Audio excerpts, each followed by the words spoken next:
Ramanujan spoke about black holes nearly 100 years ago or more than 100 years ago, when there was no concept of black holes. He made mathematics for black holes when there was no concept of black holes. Science always progresses like this, first the concept, then the theory and then the mathematics. But he made the mathematics first, before there was a concept, before there was a theory. And when they asked him, he was sitting on his deathbed and simply pouring out mathematics, notebooks and notebooks of mathematics, simply pouring out. People asked, where is this coming from? What is this? He said, my Devi bleeds mathematics. He was intuitive. He didn't know how he arrived at that math, but he arrived at it. I have absolutely no argument with the fact that reason is the highest condition of man as we understand it. But is there not space for something beyond our empirical understanding? Of course there is. But there is no halo around it. There is nothing like spiritual about it. When you look at the fan, and if the fan is running on full speed, you can't see the blades. It doesn't mean there are no blades. You know, when you think very quickly, you may not see the reason, but when you will sit back and analyze it, if the conclusion is right, then there is a logical step behind it. You have not seen it at that moment, because your conscious mind is not the only mind.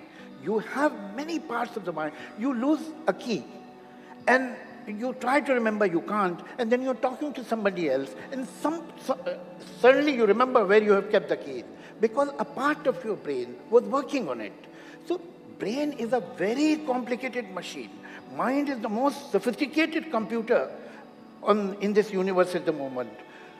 So, you have to understand the functioning. If Ramanujan understood it, he understood it in a language which he knew. Why he did not understand in Chinese or Hebrew? That is not possible. Ultimately, what will come from your mind. You are nothing but your mind. And if that is eradicated, you don't exist.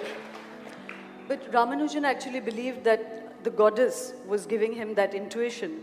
How do you reconcile that? Would you say that he was somebody… I mean, after all, he was a human being, so what? He couldn't be right all the time. The faith can make you do wonderful things, and the worst thing possible. These suicide bombers are people of faith. If they would have been reasonable, they wouldn't have done that. But equally, Javed sir… So, faith is a blind power. Faith paralyzes your mind. And now you are capable of doing something exceptionally good and something exceptionally bad, but you are out of control. You can go either way. What about the ultra-rationalists, the communists, the Stalinist regimes? No, they are not rationalists. They are communists. They have a faith. They believe in communism. I am not only against religion or spiritualism, which is the debris of religion. I am against faith. If communism is your faith, then you are as bad as a religious person. That's well put, sir. So what do you live with then? If you don't live with a belief system, what do you live with?